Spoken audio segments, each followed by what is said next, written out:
Luke 2:25-35. And behold, there was a man in Jerusalem whose name was Simeon, and this man was just and devout, waiting for the consolation of Israel, and the Holy Spirit was upon him. And it had been revealed to him that by the Holy Spirit that he would not see death before he had seen the Lord's Christ.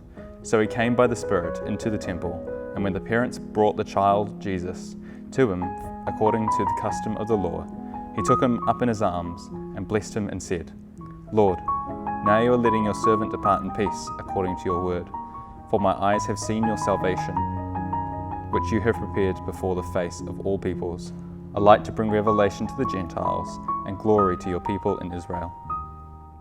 And Joseph and his mother marveled at those things which were spoken of him. And then Simeon blessed them and said to Mary his mother, Behold, this child is destined for the fall and rising of many in Israel, and for a sign which will be spoken against.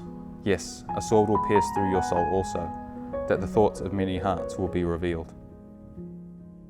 It's really easy to gloss over the later parts of the Christmas story. Jesus has been born, gifts have been delivered, songs have been sung, Christmas pudding's been had. That's the whole story, right? Well, let me introduce you to the character of Simeon. His entire biography can be summed up in 10 verses.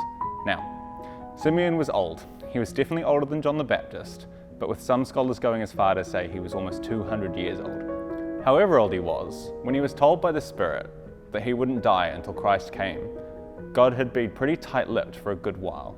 I'm sure Simeon, in a time of no healthcare and pretty primitive medicine, was equal parts excited and scared of the potential of the long life that lived ahead of him. Now, because of Simeon's status and prompting, we can be pretty sure that he would have heard about the birth of Jesus. He might have even seen the star. He could have spoken to one of the shepherds or crossed paths with another Israelite who was in Bethlehem at the time. I don't think that it was the rumors that prompted him to come to the temple that day though. In fact, Luke goes out of his way to say he came by the Spirit into the temple. It would have been incredibly easy for Simeon to hear from the others and get all excited about who this child was and how he was meant to set Israel free, but he didn't. He didn't get swept up in the hype and the rumors of Israel's new king. Instead, he was still and waited for the prompting of the Spirit. It can be easy to be swept up in the hype of Christmas, or the pressure to find or buy the right gifts, to get a turkey before they all sell out. We can even get lost in the street lights, the Christmas carols, the promise of a few days off. But how often are we like Simeon, taking a step back from the hype and waiting for the Spirit to prompt us to move? Sure, maybe you're not waiting to be prompted to bless the Messiah, but what about buying a gift for that co-worker you really don't get along with?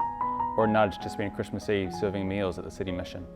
What about listening for the prompt to share the true meaning of Christmas with a member of your family who's turned their back on Christ? So this Christmas season, be like the often forgotten Simeon. Wait for the nudging of the Spirit. Who knows? The Spirit could be waiting to use you too.